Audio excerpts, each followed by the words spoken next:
Well, Bloomberg certainly had a lot to say today. On his radio show, he suggested that public housing buildings should have fingerprint-controlled locks, that in order to keep out non-residents and would-be criminals. Now, he made the remark while talking about how often locks in housing authority buildings are broken, and he said that recent court rulings might make it harder for police to patrol them. Read Stop and Frisk. Now, his remark is not linked to any proposal that's currently underway. City Council's got nothing even in the docket on this. And a Bloomberg spokesperson said, however, that the city is planning to install electronic keypads in buildings so residents can, quote, go to sleep at night and not have drug dealers creeping around their hallways. Now, a few mayoral candidates, they pounced almost as soon as the words came out of the mayor's mouth. Christine Quinn called the idea, quote, completely ludicrous and outrageous. Bill de Blasio said it will, quote, embitter tens of thousands of innocent people who've done nothing wrong. And Bill Thompson linked the whole idea to Stop and Frisk directly, saying, quote, like Stop and Frisk, this is another direct act of treating minorities like criminals. Mayor Bloomberg wants to make New Yorkers feel like prisoners in their own homes. Now, Dominic, this isn't just theory to you. You've walked in the shoes and you've been in these places. Is the mayor's idea nuts here, or is it a good idea? It's an excellent idea by Mayor Bloomberg. Listen, when you're running for mayor, you're going to say anything and do anything to appeal and get as many votes, especially in a primary where it's more left-leaning. So, of course, they're going to come out, the candidates, and say it's racist and you shouldn't do it and blah, blah, blah, and blah, blah, blah. But they're not the ones that live in public housing. And let's be clear. What we're talking about, guys, is that you would have to literally put, let's say, your thumb up to a scanner, and through the ridges of the fingerprint, it would either allow you entry or not. But if you don't belong in the building, you wouldn't obviously get admittance. Let me just tell you this, Richard. One, I grew up in the Throgs Neck houses and the Patterson houses in the South Bronx, both in the Bronx. And I go back there quite a bit. And people in housing projects are very good people. And they want to be safe and they don't want crime like everybody else. It's a very good idea because guess what? There are two things that happens in public housing. One, I hate to say this, but in many housing projects, there's always urine in the elevator, which I don't know why these young men do that. And two, more often than not, the door lock doesn't work because somebody's always breaking the lock. So how do you keep the door locked? It's an excellent idea by the mayor. You got any problem with it? I couldn't agree with Dominic more, and I don't often say that. Back. No, but I think it's a little ironic too because you saw all the Democratic candidates go and spend the night in the NYCHA housing recently, but they didn't go alone. They brought in with them a huge police presence, and the next day when residents were being interviewed about their stay, they were saying, I wish we had that kind of police presence all the time. It was actually the safest night we've had there. So the mayor didn't do anything to try and stigmatize people. He's trying to keep them safe, and the Democratic candidates are just throwing out really divisive rhetoric. I would defer to the people who actually live in the complexes right now in these projects to say, yes, I want it, I don't. I'll play devil's advocate for a second, even though, honestly, I agree with you, too, on this one. And I think, as you said, people are playing politics. Think about for a second.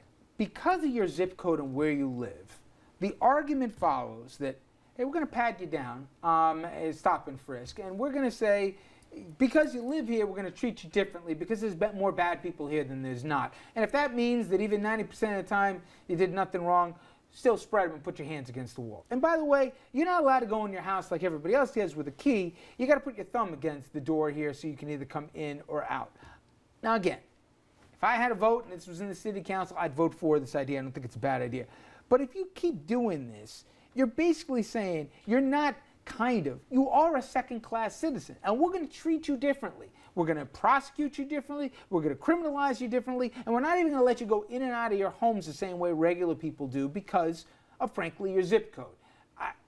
I'm again with you, but I don't know where it all stops, except to say basically, you're going to start drug testing them if they're going to live in the projects because there's more drug use theoretically around there. Where are you going to stop? Well, first of all, Richard, Stop and Frisk is a separate issue for the moment. It's all part of the same thing. I mean, that was Thompson's point.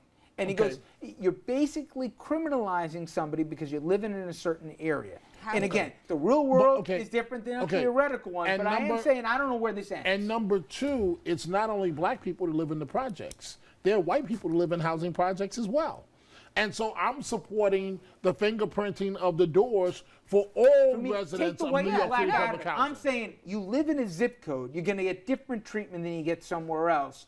And we're all okay with it. But what's so bad about sticking your finger up to get into a building? I mean, don't you think technology is probably going to lead us all in that direction anyway at some point? Again, I'm okay with it, Jess, but I have also heard certain people say that if you get public assistance, including housing, maybe we should drug test you, okay? Not you. I've heard people say that as well. And I want to know just where's the line we won't go, okay? And to me, that's my point. Because if you're saying that if you live in a certain area, more bad stuff happens there, even if you're the good person living there, we're still going to treat you differently because of what your zip code is. Okay, but Richard, everything you're saying is admirable, and I know it comes from the heart. And I know you're arguing devil's advocate right now. But here's the fact of the matter. At 271 East 143rd Street, across from Lincoln Hospital where I grew up, at 2 o'clock in the morning when you come in, if the door is unlocked because some clown broke the lock, there's a good chance that somebody's waiting around the staircase to rob you. So which one would you rather have? Would you rather be safe and sound if your wife is coming in the building by herself, or your daughter, or your son, or yourself? Dominic, I'll play, and we're up against, I'll play another one. Okay. Cops say, hey, there's another way to do this too, Dominic. We'll put the thumbprint, but you know what? We, the police, are going to watch when you and all the residents of the building come and go.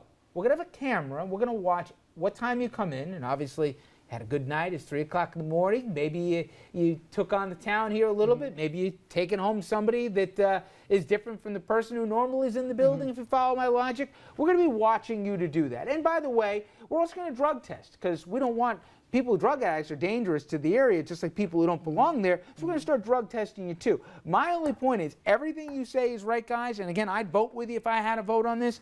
I just don't know where it stops because the same people that are comfortable with this are comfortable with a lot of things, and then where does it stop? Cameras all over the city. Right, but not in your home. In every neighborhood. But not in your Okay, home. but inside your home, almost but- in housing projects. Yep. And many minority neighborhoods right now, I believe the NYPD calls it eye in the sky.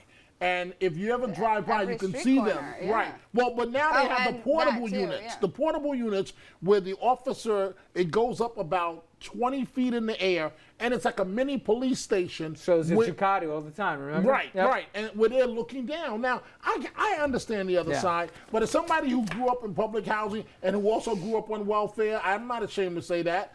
I'd rather be safe than public, than liberties and so on. We take a quick break after this, and when we come back, we got some interesting talks at the table here, and I got Jessica that I'd love to ask when we got into earlier this week here, who picks up the tab. Remember that one? All right, we'll be right back after this.